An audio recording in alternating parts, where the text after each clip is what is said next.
from Knit Happens Teesside for the 31st week of 2025. The other night at knitting, there's not very much to report really, because Jill was still working on her top.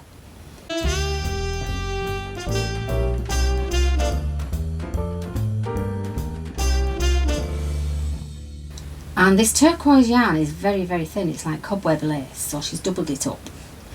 And she's found another ball, and she can't remember where it's from. And I don't think that her stash is particularly extensive. So there'll be other things made in this yarn, I'm sure. Helen was making Christmas decorations, but she'd made, previously, if you remember, she was making teddy bear clothes. Well, she made some booties and she ended up not using them for the bear because they had too much toe. And she's decorating them to be more of a Christmas ornament.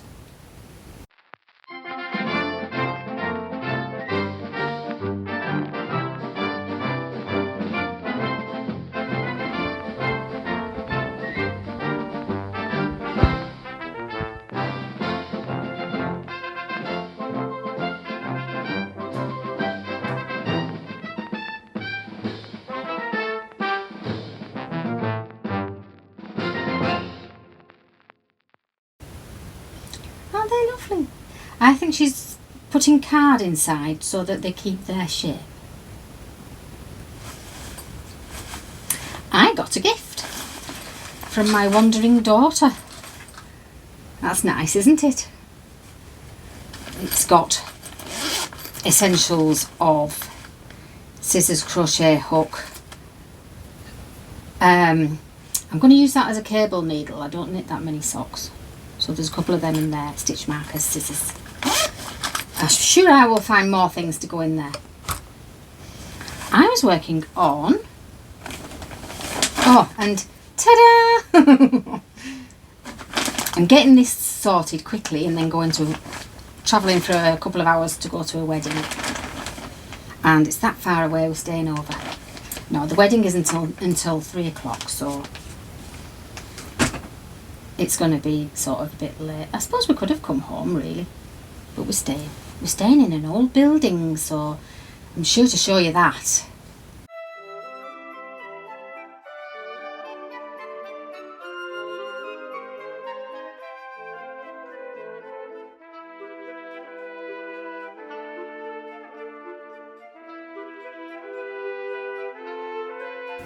It looks old. I'm going to check whether it is or not.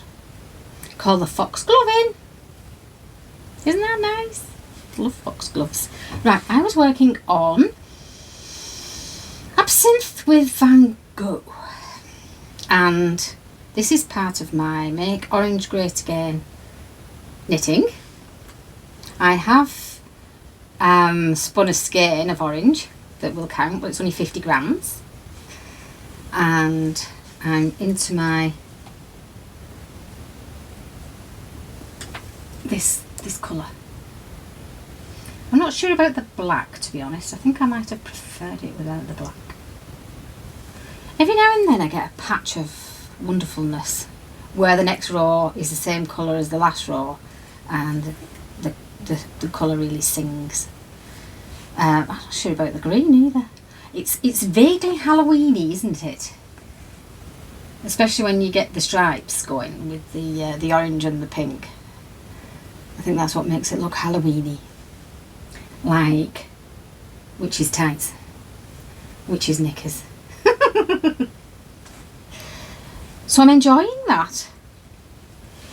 And I don't think there's particularly mistakes on it. I only have to follow the cable pattern because the rest of it I now know what I'm doing. I know where the increases are, and I know the pattern of the lace pattern at the sides.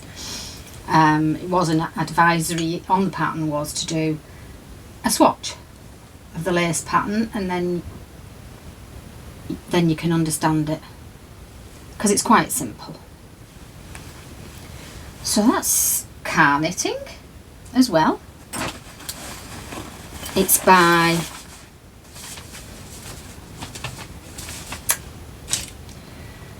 Raven Stitch, Leslie Skidmore at Raven Stitch.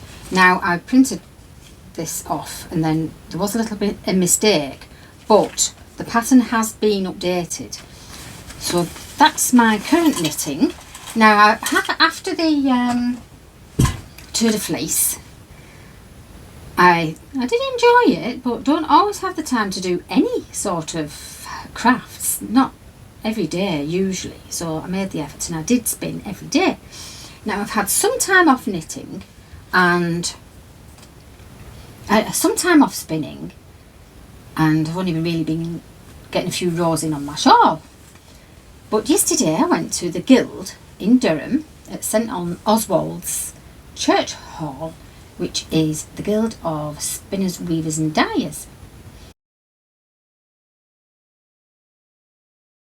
I have missed a couple of months, but it was good to get there. Yesterday I thoroughly enjoyed it.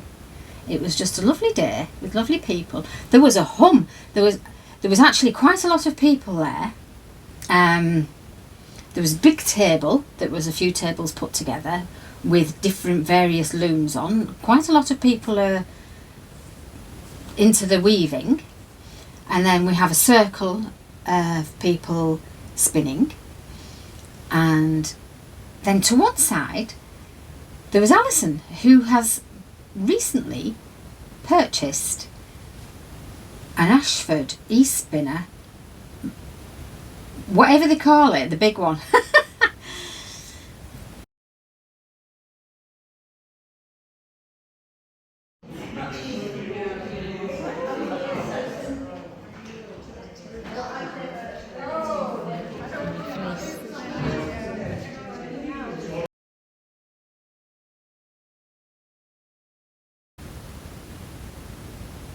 Isn't that great? It's so quiet and smooth, but it only comes with one bobbin, and it's more, it holds a kilo of yarn, fibre, so it's more really for plying with. It's not really for spinning with, but the yarn there, the fleece that she's, it's wash fleece, and she's just sort of feeding it through to give it a bit of structure, and it's going to be, I think she's using a peg loom and she's going to make a rug with it. So she let various people have a go as well, and because she wasn't fussed about the spin particularly, and I had a little go too. I always thought that an e-spinner would feel like it was a little bit out of control, because you can control your feet on your traditional kind of spinning wheel, and it wasn't. It was good. Oh, excuse the hoover. I don't know.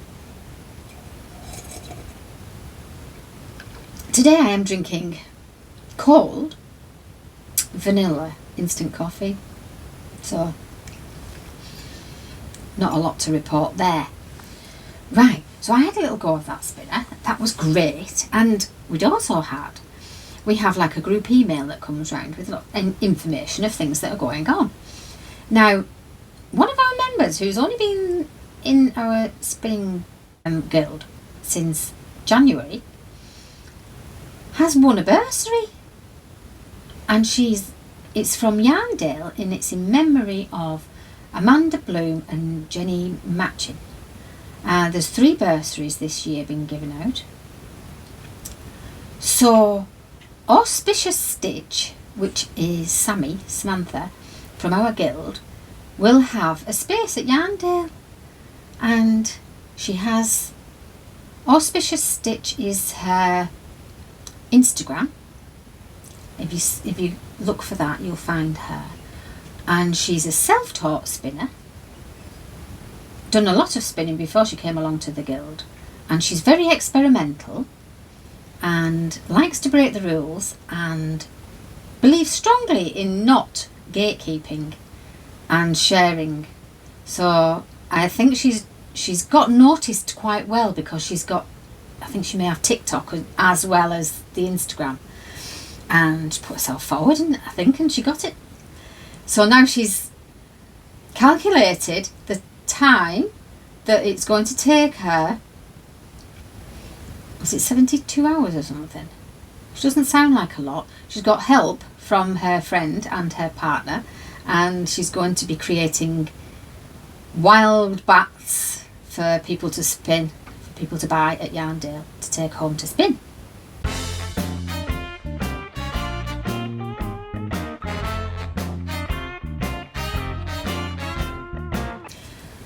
I don't know about all the colourways, but I do remember spinning yellow and putting tufts of just pink normal like mass-produced wool, like end bits, chopped them all up and spun them in with the yarn, and didn't care if it didn't work, but I think it did work. But she's kind of art yarny, and she's very much along the things I've seen her, like, you know, colour. She loves the colour, so that's a space to watch, isn't it? So I was like really chuffed because I was like, oh, I know her, that's great. Right, the only thing I've got to show you is, oh yeah, so yesterday at the Guild I spun, this is 50 grams, and I think I spun, that's just the end bit, I spun 25 grams at the Guild, and then last night I spun another 25 grams while I was sitting on the sofa, because the Ashford Joy is nice and low and it's a good height for the, it's better height at home than it was at spinning really, because the chairs are a bit high, but it's spun very well. And then when I had a look at my wheel, the small wheel at the top, what do you call it, the cog at the top where you've got your different ratios, well I was on the third one, but on the big one I was only on the second one, and I should have been on the third one. I think it should be lined up, but it spun beautifully and it only broke once, so I'm not going to bother messing with it. I'm going to leave it where it is. So that's like a variegated pink, pinky purple. Pinks, purples and whites was in that. And I only have 50 grams of lilac, and then that series of skeins that are all 50 grams that I picked up together from a basket will all be done. And then I'll calculate how much I've got and decide what I'm going to make. So that's that. I also have been thinking, now I have a pattern in mind, because I started off as a knitter and I wanted to sort of do a lot of spinning and get better at the spinning before I did knit with it. I could have tried knitting with the first things I spun. I think they were alright really. So I have a pattern in mind, and I need to go through my fleece and decide what fleece, what thickness, and try and aim for the right gauge and the right thickness of yarn for this pattern. So that's one of my upcoming challenges, so we'll see how that goes. I thought I would show you, because we always have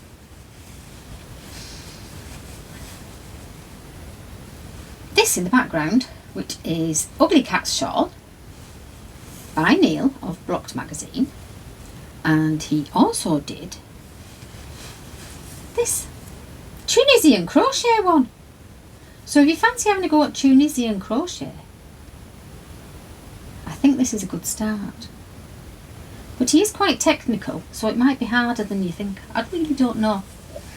And it's got, do you know,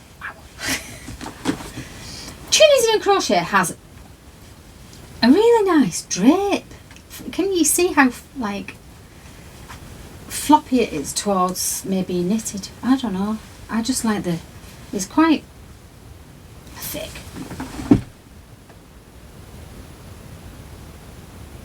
Actually, I think that's Lola Bean yarn. I like the colours. Yeah. So there you go. This is the size it was supposed to be.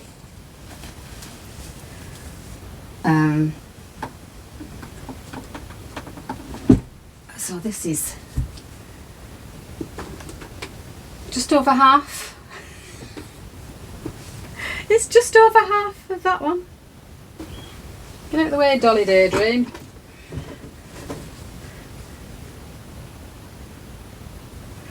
I could take some screenshots. Get the chair out of the way. There might be something. So I am going to Huddersfield, and it's in West Yorkshire, I think, and visiting a couple of old buildings. The wedding's at an old building and we are staying at an old building, and they're two different buildings, so I'll see how nice they are and I'll do a little bit of footage for you. Some more news, maybe next week.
Oh, went to Oldham, got some yarn.